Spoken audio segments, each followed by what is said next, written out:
Well, we all have to take a good deep breath these days. History is in the making as we speak.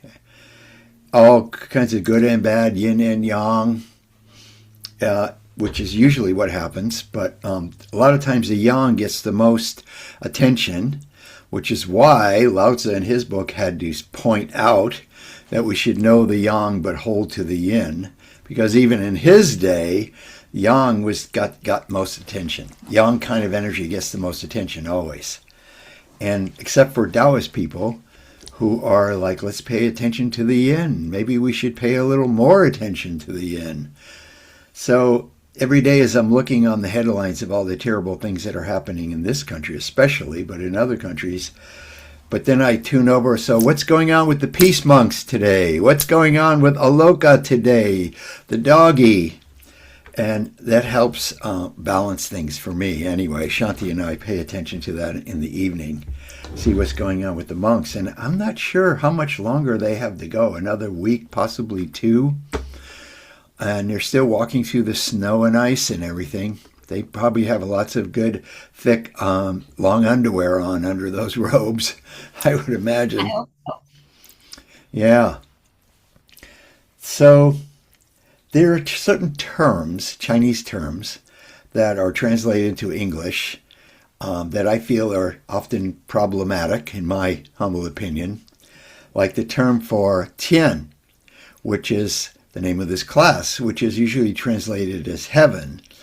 But I think it's a little problematic because people in the West have this idea of heaven as a really different thing of what Taoists talk about heaven.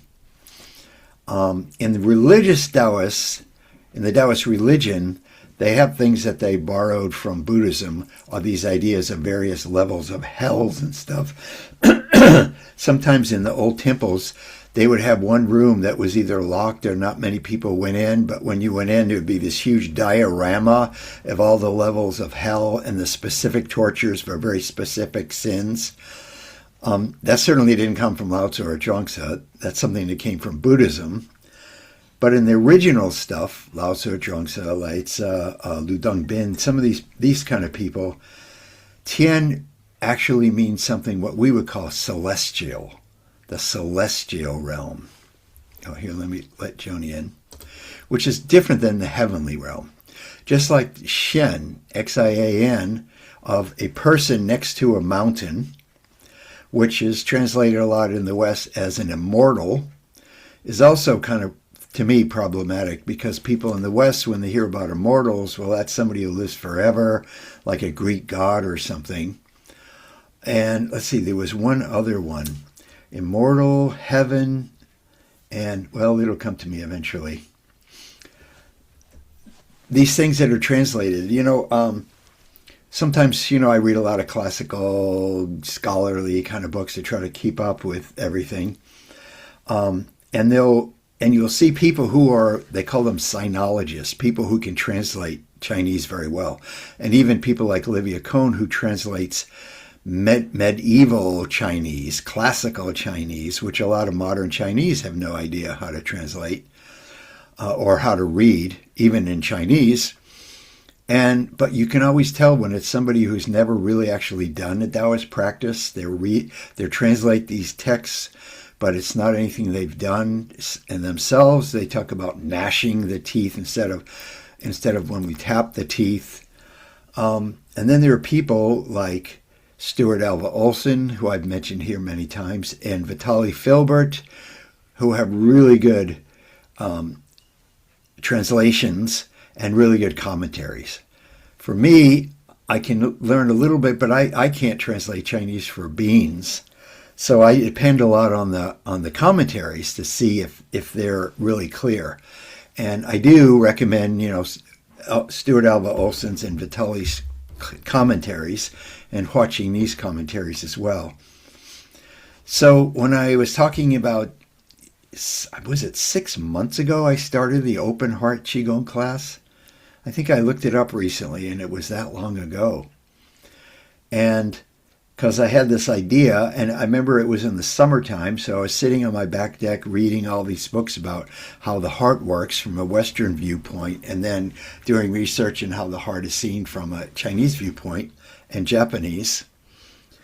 So that was quite a while ago, and it's gone through various incarnations, right? Flowering Heart Qigong, Heavenly Heart Qigong, and now we're in Celestial Heart Qigong, and we're almost at the end of the first six class thing of Celestial Qigong, and I think I'm just going to continue for a little while with the Celestial Qigong because it's really a whole realm that we can move around in and explore for quite some time. And this idea of the celestial realms, which to Taoists can be seen as other planets, stars. You know, the Chinese are big on astronomy. They kind of combine astronomy and astrology into one science. Where in the West, there's kind of the astrology realm and the astronomy realm. In Chinese, they're put together. Having this idea that these stars have a effect upon us, either when we were born, when we incarnated, but then all through our life. You know, these stars and the calendar, the new moon, the full moon, the Chinese lunar calendar, all the different, like Stuart Alva Olson he sells a calendar.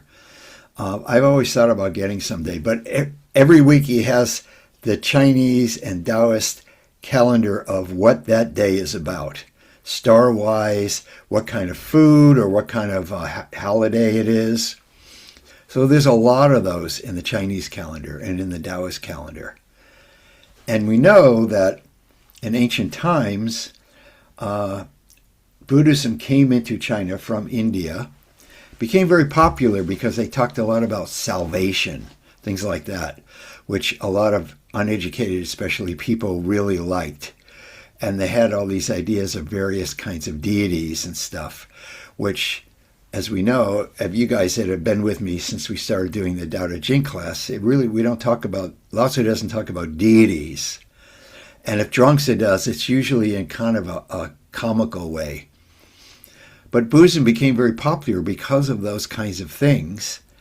And as we know in Chinese history, sometimes Buddhism would be favored by the elite, the educated elite, the rulers, and then other times Taoism would be favored by them.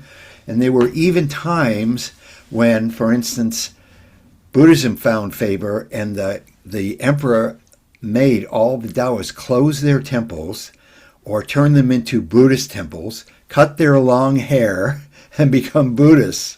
And then vice versa happened. It's really interesting when you look at the history of this stuff. And, you know, a lot of this Lao Tzu, Zhuangzi, most of it wasn't like farmers working in the fields and coming home and reading Lao Tzu. Most of the farmers were illiterate, didn't read anything. And a lot of this stuff we study now was from the scholarly elite, the educated elite. And they would find ways to use these principles and these practices, not only in their personal cultivation life, but also in their business life, in their political life. You know, which is something that we don't talk about a lot when we're talking about Taoism in the West. So I really don't have any real point here. It's something I was just thinking about. Celestial Qigong, celestial realm. We're going to do a practice tonight of a cosmic egg meditation, because it's something that I'll share with you about from Hua Qing Ni, talking about the universe as a cosmic egg. You know, the Taoists say they have sort of this theory of what we call the Big Bang, but it's all through this giant Pangu that we've talked about. His body became all the parts of the earth, and it was a big egg called a Hun Dun. Let me type that for you. Hun Dun, which, did I do that? Yes, did I send it? I don't even think I did it. Oh yeah, here we go. And it's another one of those kind of problematic things because it's usually translated as chaos, But it's one of those things that people in the West, our idea of chaos, when you say my house is in complete chaos, it doesn't mean you're aligned with the cosmic egg of the universe. It means things are like crazy. And when the Chinese, especially the Taoists, talk about chaos, they're talking about something totally different. They're talking about Hun Dun as this cosmic egg, which I'll go into in a little bit. But it's like when Lao Tzu says being and non-being, being came from non-being. Non-being is the pre-cosmic, the pre-Big Bang, the pre-heavenly state. And of course, that's another one of those problematic things we talk about. Pre-heavenly state, post-heavenly state. Pre-heavenly state before we come into incarnation, and where everything was like natural and we were floating in our mom's amniotic fluid and getting all our nutrition through our dantian, lower dantian. And then we come into this post-heavenly realm and immediately problems start happening, that you get out of your mom's. Traditionally, you would come out of your mom's and then they would smack you. Now, I raised 3 children. They were all born at home. We didn't smack them ever. And there were no drugs involved or anything like that, like the way I was born in 1950. My mom was probably knocked totally out and had no idea what was going on. And then I came through, and then I immediately had a lot of problems with my energy system. And then the way I was raised and in the polluted area, I was grown in with old tenements in New England with lead paint and lead pipes and all really bad diet and all that kind of stuff. So it's another one of those things, Hun Dun, the cosmic egg, chaos. But chaos is not a bad thing. Chaos was where everything was still kind of unformed and everything's in this beautiful celestial realm. And it was almost coming into the physical realm is kind of like a step down in a way, right? Is how we usually view it. But then again, we have all these practices and this philosophy that we can bring ourselves up another level. There's levels within the levels, but we bring ourselves up various levels, and at some point we shed the mortal coil, as Shakespeare said, and then we move into another realm depending on what kind of spiritual practice we may have done or not done, what kind of teachers we may have had or not had, kind of experience we may have had or not had, and then the whole thing starts over again. But hopefully we have some knowledge that we come in with that we get to keep. So Celestial Qigong, it's about not just, I belong, actually, I helped found an organization called the National Qigong Organization. National Qigong Association. And I, did that magazine for 25 years. So I know a lot of the Qigong people in this country at least, and some in Europe, and some in China. But most Qigong people that I met have no idea about the Taoist roots of Qigong. To them, even Qigong teachers just think of it as a physical health practice, and may also have some spiritual aspects. But they don't really know about Lao Tzu or Zhuangzi or the shamans that Lao Tzu studied with, that some people believe. I think that makes sense to me, that he just didn't come up with all this stuff on his own, because it's very rare when somebody comes up with all of it on their own. And I think it's really great to have a little idea about where this stuff comes from. So I've done some presentations at National Qigong Association conferences talking about the shamanic roots of Qigong and things like that. And to me, it just makes it more interesting and in some ways more useful even. So that's what I have to say about that. And we're living in trying times. And I have this little passage from from Hua Qing Ni, where he talks about the way of self-cultivation. And that's also the thing. We talk about spiritual practices as cultivation practices. That's how Taoists refer to spiritual practices. like we're planting these spiritual seeds, and then we're watering them and tending them, tenderly tending them is how I like to put it, and they grow into these beautiful fruits that we get to enjoy in our life. And when really scary things happen in our life, or really terrible things happen in our life, we at least have a few tools that we can use. And even at the very end of our life, hopefully we're awake enough, or unless we get, plane crash or something, in whatever way we choose to leave this plane, we have tools. So, watching me here is saying the way of self-cultivation is the only way of life worth living, practically, factually, and truthfully. There, he just said it. It is ultimately not helpful to live your personal life passively, then move aggressively in the world, collecting or destroying people according to the incomplete knowledge you have gathered. There was a guy, the peace monks were walking, he was a Christian guy with a big sign, and he was coming from a very heartful place. But he's saying, you guys are walking to hell. And I love you. I want to save you. Your soul is in danger. And he, just went on and on and on. And the monk was saying, we're just about peace. We're not trying to get have anyone join our religion or anything like that. But of course, the Christian guy wouldn't let up. So he's coming from a place where he's actually is caring about these other people, but because of the way he's been instructed and educated, people have this thing called a soul, which you can then lose if you're not following the Jesus way. And so it's very interesting. And he was very irate, but coming from a loving place, I believe. And the Buddhist guy was coming from a loving place. And he didn't try to argue with him, which was cool. And he just, they parted. And there's been somewhat of that along the way. But for most people who are not Buddhists, who aren't interested in becoming a Buddhist, but they are so moved by these guys. And there was one I saw last night where they have a son who's severely autistic, can't bear to be touched or anything like that. And he was in a wheelchair. He was in a little chair.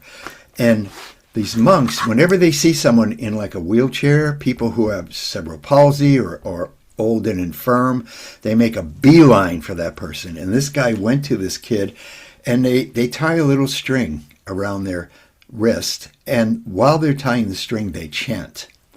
So this guy actually went up and tied the string around this little boy's wrist, and he was kind of like flailing around a little bit, and his mother was like, I can't believe he let that guy do that to him, because usually he can't bear to be touched. And so things like that are happening because these monks are not being aggressive. Most of the time, Buddhism and Taoism are not aggressive religions or aggressive paths. They're not trying to talk anybody into being a Taoist or a Buddhist. They teach some of their teachings and they invite people to learn more, but they're not trying to, what's the word when you try to, they're not trying to convert anybody. So, but he's laying it out here. He's saying, this has been done before. It has ruined other people and destroyed many things, but one thing it has not done is save the world. All knowledge, intellectual or moral, is subject to continued completion and development by human life. There's always more to learn. However much we learn there is a lot more to learn, in my experience. We have been troubled by the strong, assertive leaders of the world who act like they are playing with building blocks, as demonstrated by their destructive nature. Children with a destructive nature like to put building blocks together, but their excitement does not come from the new combination they have made. It comes from the moment when they're finished and they destroy their creation, when they knock it over. For some children, building blocks help them develop their creative mind. And I don't think they make those anymore probably, but when I was a kid in the 50s, we had building blocks with letters and numbers on them, and we learned letters and numbers and stuff. Made of wood, actually. But these other children have only learned that enjoyment comes from destruction. This kind of undevelopment among adults, especially among influential people or world leaders, can cause large-scale suffering. And we're seeing that happen even in our country, not to mention places like Ukraine and Gaza. The learning of Tao is a gradual process because it promotes each individual's development, meaning everyone who studies these things moves in their own way, in their own time. And some people are drawn to Taiji Chuan, some people are drawn to martial arts or Qigong or healing. And a lot of it, well, there are teachers you can study, there are a few schools you can go to, but a lot of it is self-identification, self-training, moving at our own speed, and using the experiences of our life. The learning of Tao is a gradual process because it promotes each individual's development.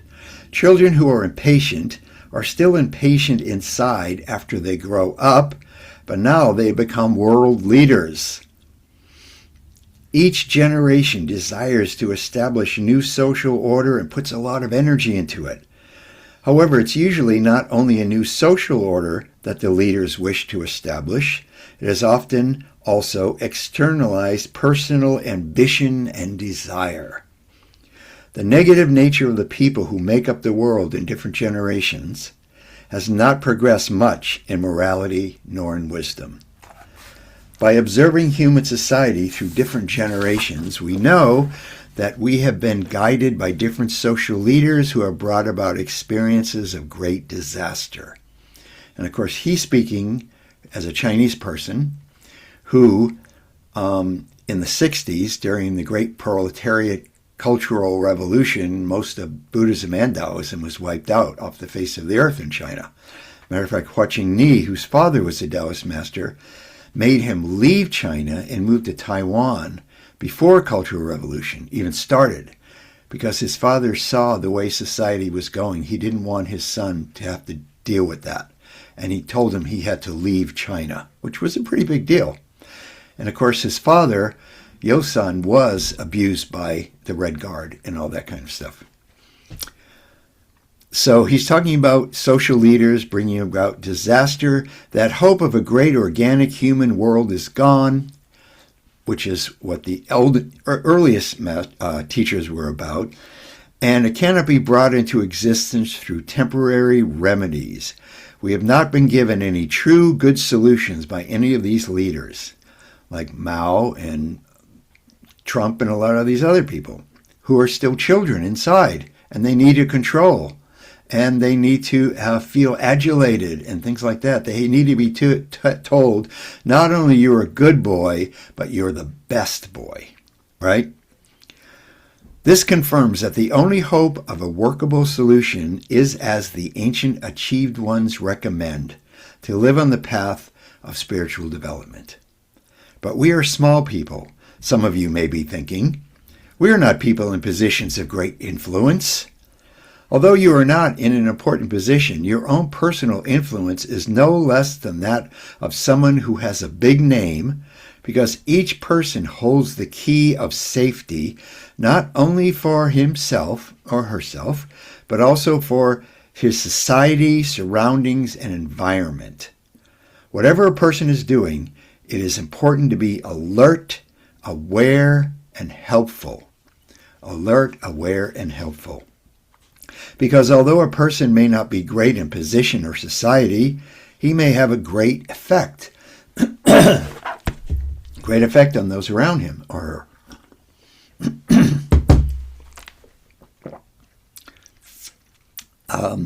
We know that one small spark can start a fire that burns the entire forest. And an ordinary person who is neither famous nor great still has the potential to kill many important lives when he drives on the freeway. Even a person working at a job that pays only a few dollars an hour, working in a control room, pushing the buttons on a machine is important. The timing of his actions is important. No one can afford to be negligent, which would prove harmful to himself if he loses his job, but could cause much damage or destruction in the world. Each individual spiritual cultivation is more important than how much pay they receive. Each individual takes care of the world. That's an interesting idea, isn't it? Each individual takes care of the world. The one who regularly takes care of himself is the one who takes care of the world. Nobody can afford to think he is not important. People who think they are unimportant do not care about what they do, which leads to ruin. A person who thinks he is unimportant may lose his self-cultivation or self-discipline, which is as important as making a great spiritual achievement or great progress for the world. One's own spiritual progress and achievement is important because everybody affects everybody else's life. There's no escaping this fact. Today, many people still think that putting all the people of the world under one belief or one faith will help the world. We obviously do not need to develop the argument. The fact of conflict is already seen. It has one face. Are Christians unified? Is there unification between Christianity and Islam? Both religions have a similar aggressive nature. True belief or true faith, together with an unprogrammed mind free from narrow or prejudiced motivations, enjoys more peace because it does not contain any confused, undeveloped religious creations.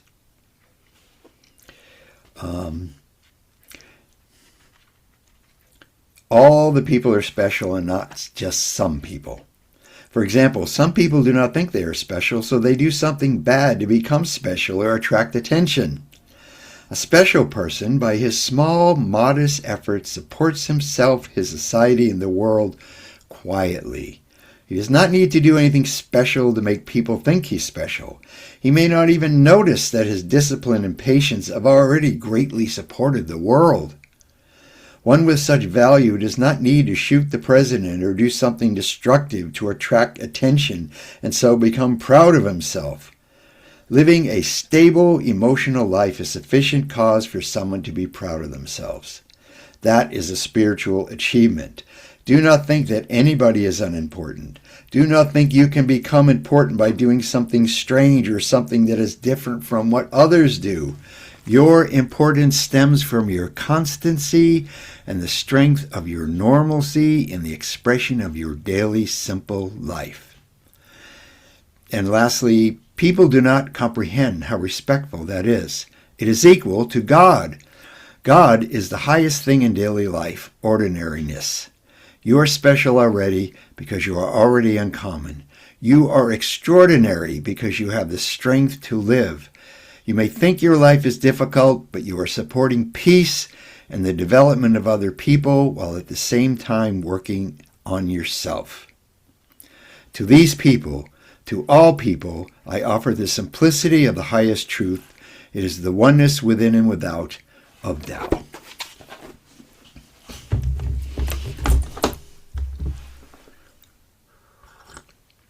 That's something Hua Qingmei talks a lot about, living a simple, quiet life, not having to become Lu Dongbin or Lao Tzu or some sort of Taoist immortal.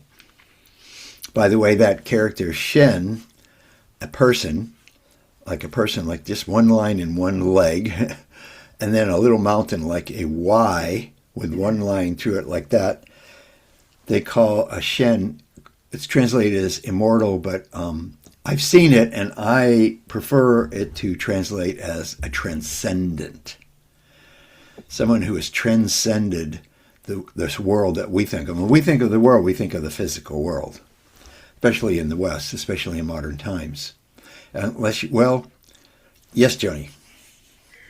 Sorry, I have a couple of questions. Mm-hmm. The first one is, could you put the name of that book in the chat? Yes. I meant to do that. Yes. The second one, one of the people in my meditation group, the last presentation was about Taoism, and people are trying to understand it. And she's looking for a couple of books that may help uh, making it Yeah. less esoteric, more concrete. The, I have some ideas, but um, there's a I really good wondered if, book of that Shambhala published, which is a compilation of things from Master Ni's books, and it's called Entering the Tao. okay. Yeah, Yeah, that would have and been one there's of them that and I, there's short little, fairly short little pieces too, and it gives you a nice overview and introduction to the whole thing. she's also interested, I think, in something like your 81 Oh, steps. yes, practicing the Tao Te Ching by Solo Lateller. Actually, yesterday and today, I have some interest. We'll see. I have some interest from Sounds True about doing an audio course. And I have actually recorded all that whole book in 30 pieces, like 2 or 3 chapters in each one. And I uploaded the whole thing to them yesterday. So we'll see. We'll see. I got a really nice letter from Tammy Simon, the owner, well, the founder of Sounds True, and they've sold it to a big company now. But she was very nice about it, so we'll see. I'll keep you posted. So the interesting thing to me about Taoism, and of course I love all this esoteric stuff, I love all the scholarly stuff, I love all these practices, but Hua Qing Ni really talks about not having to be a famous Taoist person, just living your life quietly and basically not causing problems to anyone else.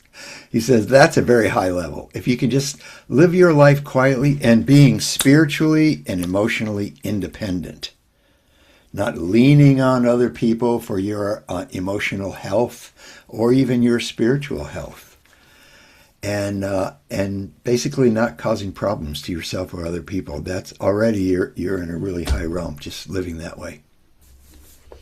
That's one of the things I really like.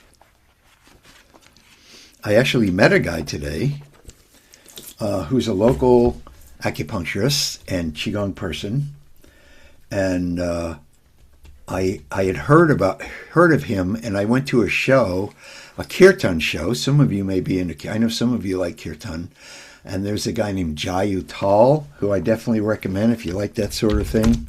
I'll put his name. He has tons of music out. I went to a show. Shanti and I went to a show of his, and this guy said, "Oh, hello, you're Solola." So I invited him for tea, and he's a tea guy. We drank a huge amount of poor tea, which I'm still feeling the effects of. But it was great talking to him and finding out his lineage and who he's connected to and people that we know. And he's married to this really beautiful Japanese woman who is really into kirtan music, like Jayatal and some of these other people who do kirtan. For anyone who doesn't know, is devotional music. Usually we're singing like different aspects of the divine. Hare Krishna is a very famous one, but there's lots of other ones. And it's something I've really been into for years, and I had a whole kirtan band, and I have records of kirtan. But what's beautiful about it is you're just singing the praises of the divine, and you're connecting your heart to the heart of the divine. That's what it's all about. It's kind of like a qigong practice. You're using your breath. Usually, a lot of times we start really slow, and then we get faster, and people are clapping, and it's a kind of thing where the person who's leading the kirtan it's not a thing of performing for other people. It's like when you're teaching a Tai Chi class, you're not performing for people. You're teaching somebody a practice that they can use to connect to the celestial realms. And I always used to tell people, number one, this is not a performance. We're all in this together. You are all in the band, and we're all going to sing together. And don't worry if you feel you can't sing, you can't hold a tune. Don't even worry about that. Just sing. Don't worry about being in harmony with anybody. Just sing.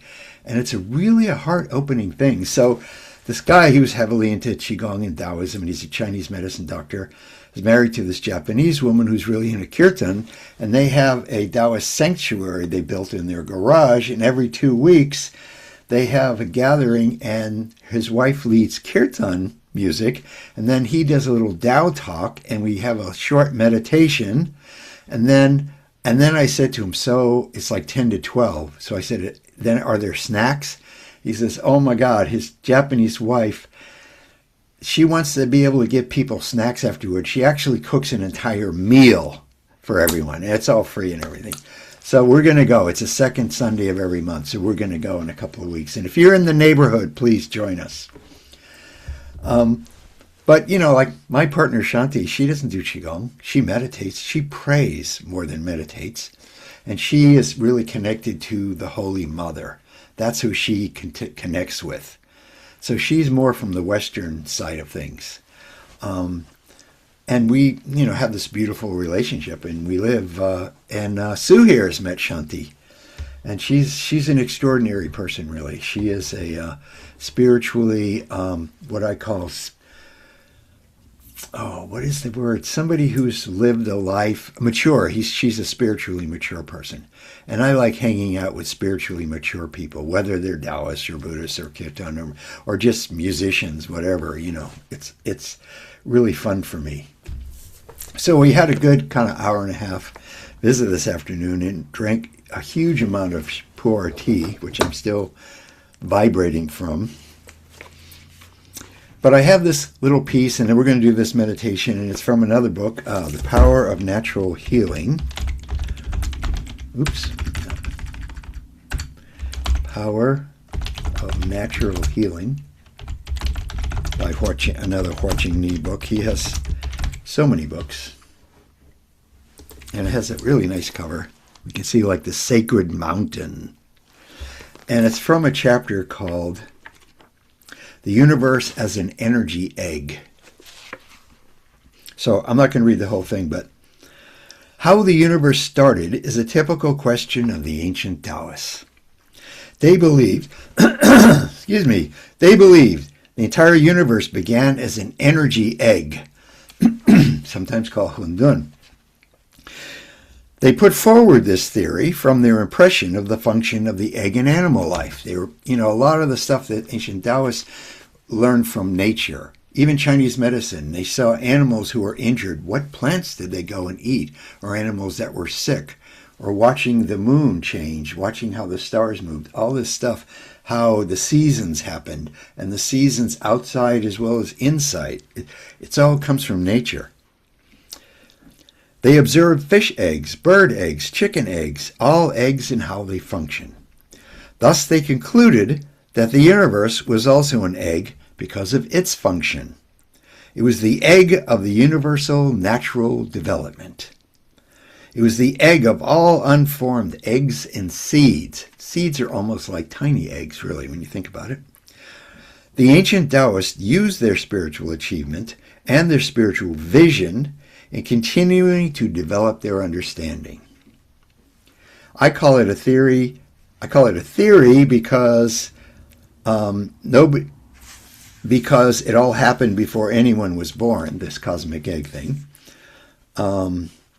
Nobody can prove it. People can only make a guess. I think people have a right to make guesses about such matters. So they suppose, as they view the entire universe, that the origin was an energy egg. It may have been like any egg, or perhaps it was a big oblong-shaped egg. Or, we think of eggs usually fairly often as round or roundish. And we see the galaxies moving in round, the planets round, the way we go around the sun round, and all that. Today, the universe may still be an energy egg. The ancient Taoists did not know how long it took that energy egg to evolve. No time is recorded, or no measure of time was set. We can imagine, as they said, that it was a long, long time and is still continuing. We know the universe is still expanding, for instance. At the time it began to evolve, the energy egg started undergoing internal changes. There were changes from hot to cold and from cold to hot, and the density of different parts started to vary. Some parts expanded, some parts contracted. Expansion and contraction, heat and cold alternated inside the egg. With such continuing changes, gradually the world was formed. The first life being came from such movement within the egg. It took a long, long time for that being to be formed and become alive. We do not really know what the giant Pangu looked like. I talked about that weeks ago, about Pangu. They believe that Pangu's head became heaven, or sky, his body became earth, and his spirit, combined with the other parts of his body, became the power of shaping lives. Among those lives is the development of human life. So all lives, all beings, all things, and all stars are the stretching or part of the body of Pangu, or we could think of it as the cosmic egg. All of it, everything that is created, is one being. That's why they have this idea of this giant, cosmic giant, and parts of his body became the world, because the entire world, as he says here, all of it, everything that is created, is one being. Another way to look at it is that you and I can imagine the origin of the universe as being like a mother pig that has conceived 12 piglets. We are the piglets. You and I were in the energy egg. But then there came a time when we were ripe or mature enough to look for independence or new breath outside of the egg. So then we stretched and popped out. This is the result of the universe's self-creation. Remember, in Taoism, we don't think of as God being who created the world. It's self-creating and self-sustaining. The universe and the contra-universe, life and the contra-life, are presented at the same time. I'm not sure what he means by contra-universe. Some people say they heard that a Big Bang happened. And then he says, I did not hear it. Did you hear it? Because nobody in the human world was born before the universe came, this Big Bang can be considered a theory or partial fact. It is not the entire truth or reality. The Taoists observe that human life is endowed by nature and with a conscience and a systemized mind. They also observe that inside and outside of human life, nature continues to form and create many different eggs which can join and become part of that human life.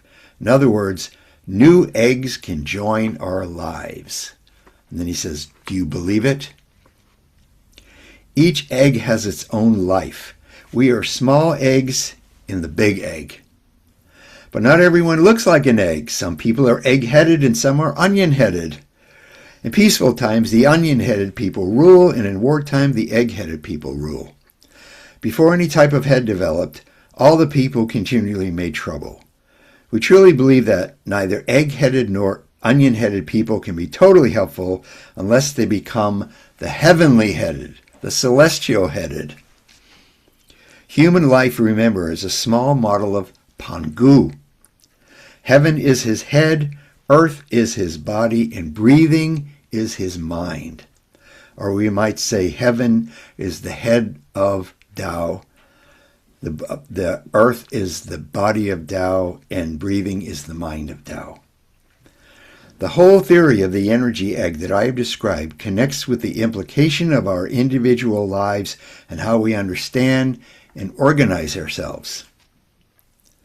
If you are serious, and if you understand correctly, with the wish to improve the foundation of yourself as a small life in the universe, you can make use of this logical and scientific vision brought by integral spiritual development or achievement.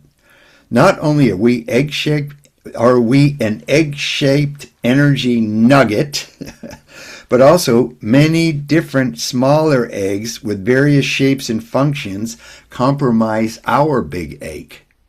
So we're a small egg within the big egg, and there are many parts of us and aspects of our being, emotionally, psychologically, energetically, spiritually, that are little eggs that make up our egg. Once the egg is disintegrated, then comes death. Death could also be transformation to higher spiritual evolution for some individuals. And the last part, real life is not limited to the level of what is visible, audible, or touchable, at least from the outside. Real life also extends to the subtle level. So this knowledge about eggs tells us about the reality of our life and our relationship with nature. In Taoism, there's not a problem about whether the universe started by mind or matter. It is an energy egg. It cannot be defined as mind or as matter because it is just energy. It is still energy. Energy is life. If the universe is not energy, it means it is a dead universe and has a dead nature like an empty shell.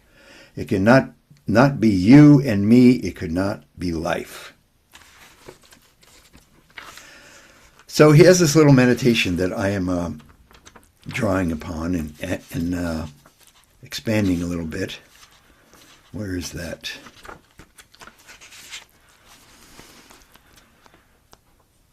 Application of the Hundun meditation is called. Remember, Hundun is the cosmic egg, the chaos realm, before everything came into being, especially into the physical life of the world. I want to close this, oh dear. Okay. So a little introduction and then we'll do it. When you are in meditation, be sure that you are in perfect concentration and awakening, not what he calls sitting like a dead cabbage. Being awake, meaning joyful, being energetic, even when we are in stillness practice. Do not allow yourself to be in an excited state of mind, nor in a drowsy state. In other words, you need to attune your mind to be peaceful, quiet, and joyous, like a glass container that holds good water. Not even one tiny spot of dust is stirring in the clarity of the water. Maintain your breath steady with gentleness and depth. Okay, so to begin. Oh yeah, and I have that beautiful music I could play a little of. And here it is, here it is. And hopefully this is good. So as usual, we close our eyes, and more about this in a moment, breathing in and out of our nose, and we're not focusing on lower dantian, we're not focusing on middle dantian, we're not focusing on upper dantian, we're just focusing on the spaciousness within us. The spaciousness of the entire universe as an egg that gives birth continuously throughout eons of time, and then us as a smaller egg within that egg.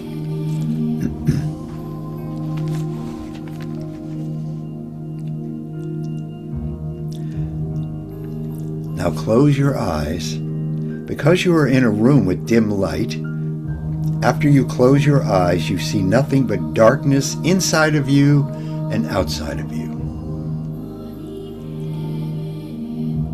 Let's just spend a few minutes with that. We're closing our eyes, lowering the shades. So if the universe, or Tao, is an egg, and we are a small egg within that egg, and we are also an egg that continuously gives birth, sometimes to more people if we have children, or more ideas, or more projects, or more books, or music, or just feeling like we are able to create, to sustain, to give birth to understandings and experiences and knowledge that is ancient knowledge, all the way back to way before Lao Tzu, way before back when people were living in caves. People who were living in the world didn't have a lot of intellectual abilities, but had the ability to read the places they lived, knew where to get certain roots and fruits and leaves and how to hunt certain animals that they could live and procreate and experience the world around, within, and outside of us. And I believe they probably had a very thin membrane of what they experience inside and outside. And that's what we're going for in these meditations. We are an egg with a very thin membrane, a very thin shell, so that inner knowledge and outer knowledge are in balance. A lot of people, he said, are like onion-headed in their head. Their heads are huge, but their bodies, their energy body is very small and even constricted.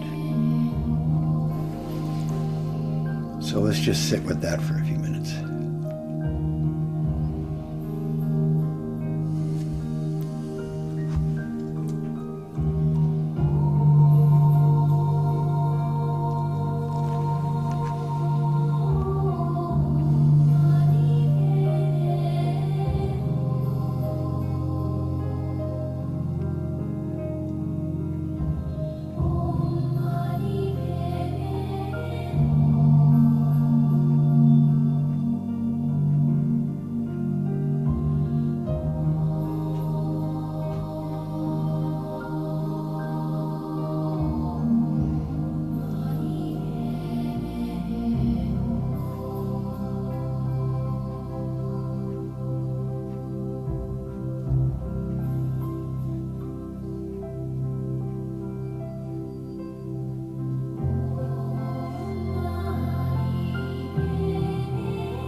Of course, these practices are not about just having a better digestion or better kidney qi, but how can we connect with the source, what Lao Tzu calls Tao, what some people call the divine.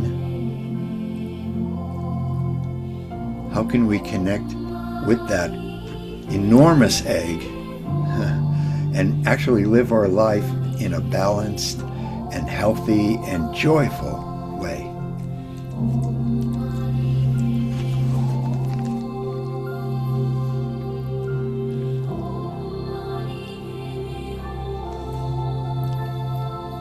You are nurturing in this practice your own energy egg.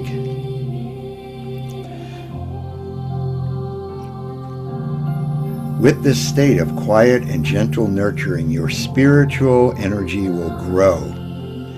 It is done by practicing the principle of Wu Wei, which means to push nothing or to force nothing, but just keep yourself in a natural situation. You will attain many spiritual capabilities if you practice this. To know is not everything in life. To be is the most important thing.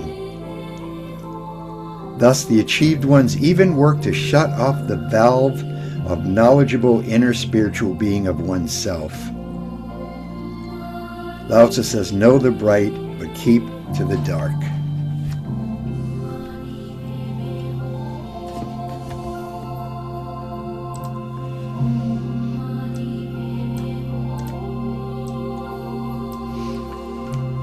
So as we're sitting, we're feeling and experiencing ourselves as an egg within the great egg of the universe, of the multiverse even. So how does your egg feel?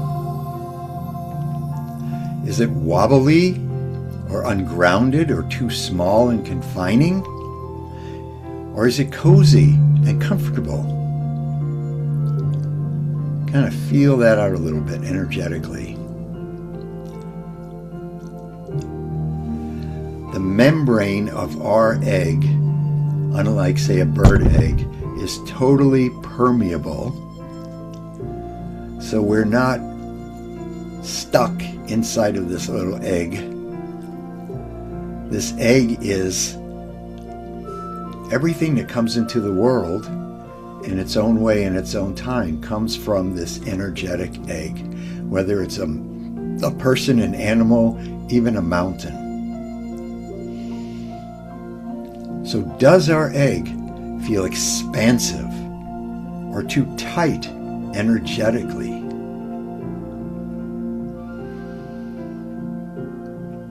Are you a happy egg or a bored and frustrated one?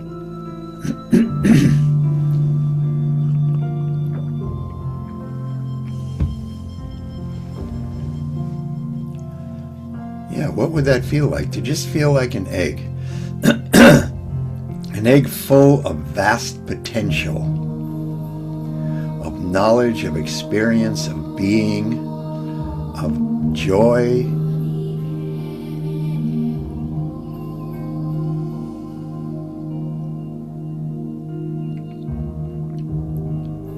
Do we feel safe in our egg? Do we feel happy? Are you a happy egg or a bored and frustrated one? Can you feel a strong connection to the universal egg while inside of yours?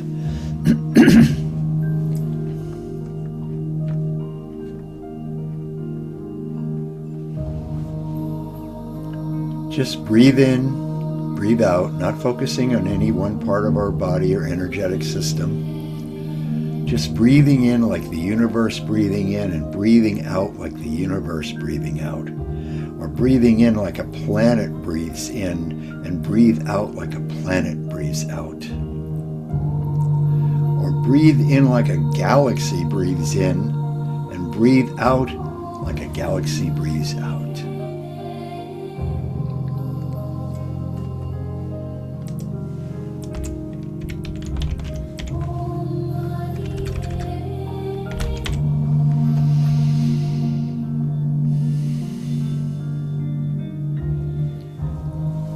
We might also feel all the other eggs, the other aspects of our energetic, psychological, emotional, physical body. You know, we have 7 Hun 3 Po. We are multidimensional beings. And some teachers say, when we look at a human being, when we experience yourself as a human being, it is like a submerged mountain, submerged in an endlessly deep ocean, and just the very top of the mountain is peeking above the water. And by looking at just that little tip of the mountain, we think we know all about the mountain. But really, we need to go much deeper to really learn and experience what is really going on in that mountain, or maybe that tree that we only see the very top branch of.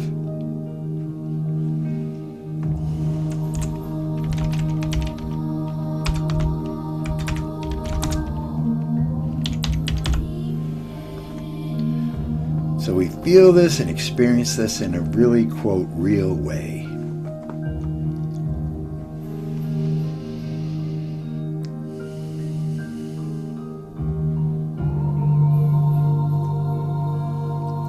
Maybe in our life, in our situation, in our job, in our relationship, in our physical body, we don't feel very strong and powerful. But in these moments when we are just sitting here quietly being an egg, a cosmic egg within the cosmic egg, it is a way perhaps to just feel a little bit of real inner power. Inner power and inner peace.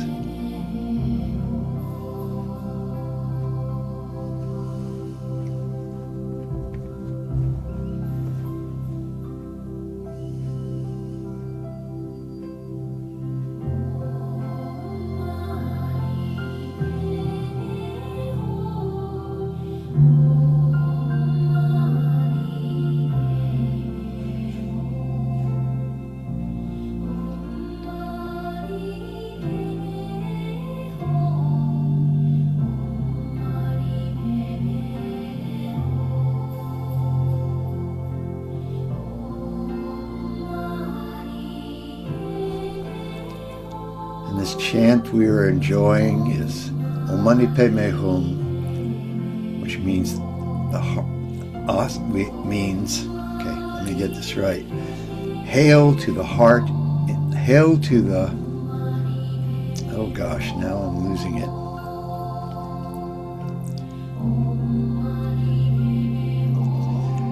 It is associated with the beneficent, healing nature of the universe. Hail to the jewel in the heart of the lotus.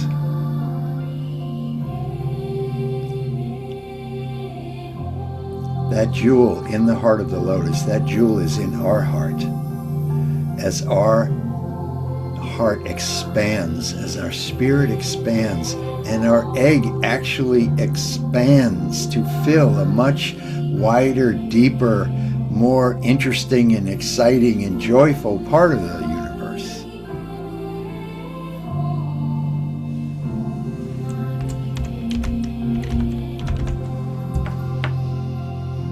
And remember that your own personal energy egg, our own personal energy egg, is still a part of the universal egg, or Tao.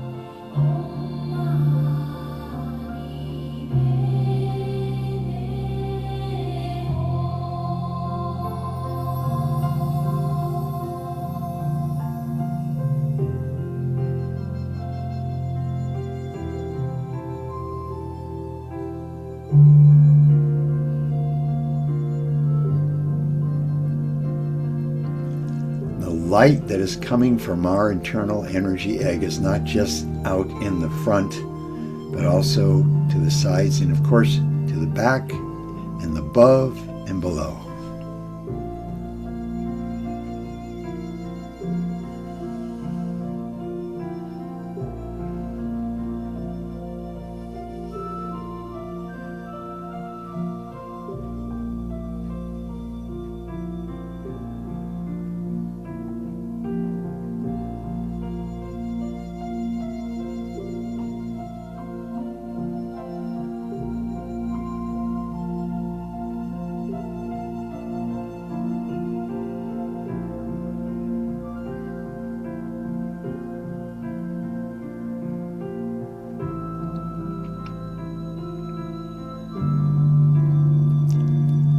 Staying present and aware, feeling supported, accepted, and even loved by all the celestial aspects of the Tao, which we are one of those aspects.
And by lighting up our internal energy egg, we're lighting up our all three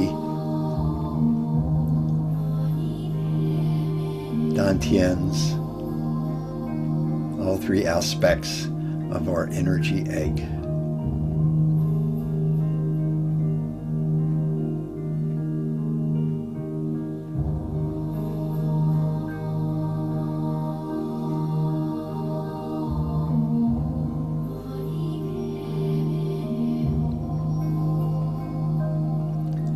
And especially right now, lighting up this jewel in the heart of the lotus in our heart.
We can bring our palms over our heart center to more easily focus on this center.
You may feel some warmth or tingling of chi in your palms right now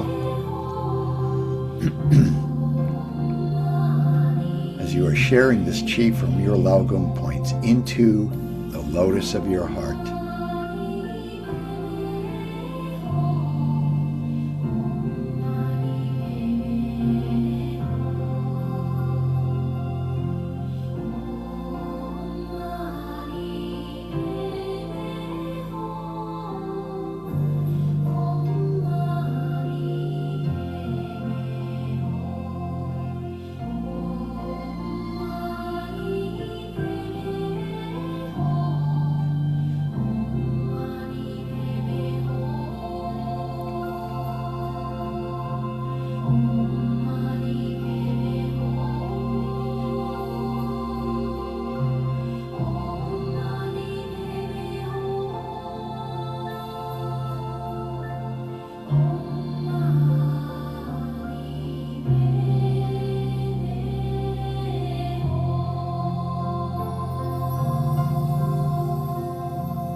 Then we can place our palms over our heart center.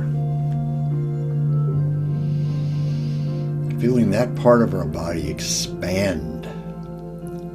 Not just the little part in our little chest, but that whole spiritual and, dare I say, angelic part of ourselves expanding. And not only that, but as eggs. What do eggs do? They nurture and give birth to new life. So may our own individual cosmic eggs, floating in the amniotic fluid of the great cosmic Tao egg, give birth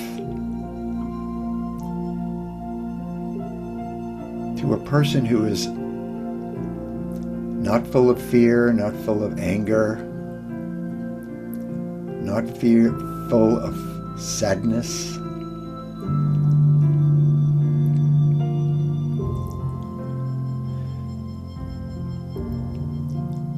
And as we watch this beautiful journey of the peace monks, we see these guys with shaved heads wearing these very colored robes walking down a country road in deep heart of Alabama, and see people just accepting them and celebrating them and be so touched by them. And the only mantra that they are teaching here is, each day when you wake up, say, "Today is my peaceful day." And if we can keep that in our heart in each moment of every day, today is my peaceful day, then I believe a lot of healing can happen. So we bring our palms together in Namaste, and we bow to each other, we bow to the monks, we bow to the Tao, we bow to our own endlessly unfolding, beautiful nature. 3 bows.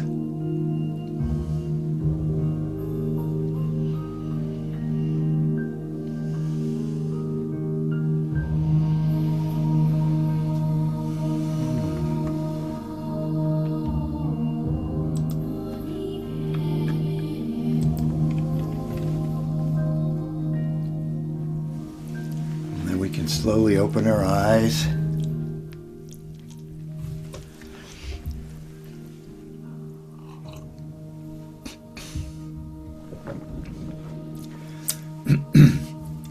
Anything anybody want to ask or share?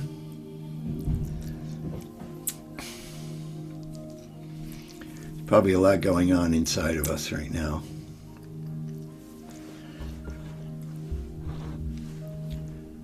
So next week is the last one in this session, and I hope all you here and all you in video land will sign up again to do further adventures with me here. And it would help me if you're considering doing that, you sign up now or soon instead of waiting till next week, because I have some financial things I'm doing right now that I could use that help. So thank you all for being here and giving me your attention. I appreciate it so much. I'll see you here next week.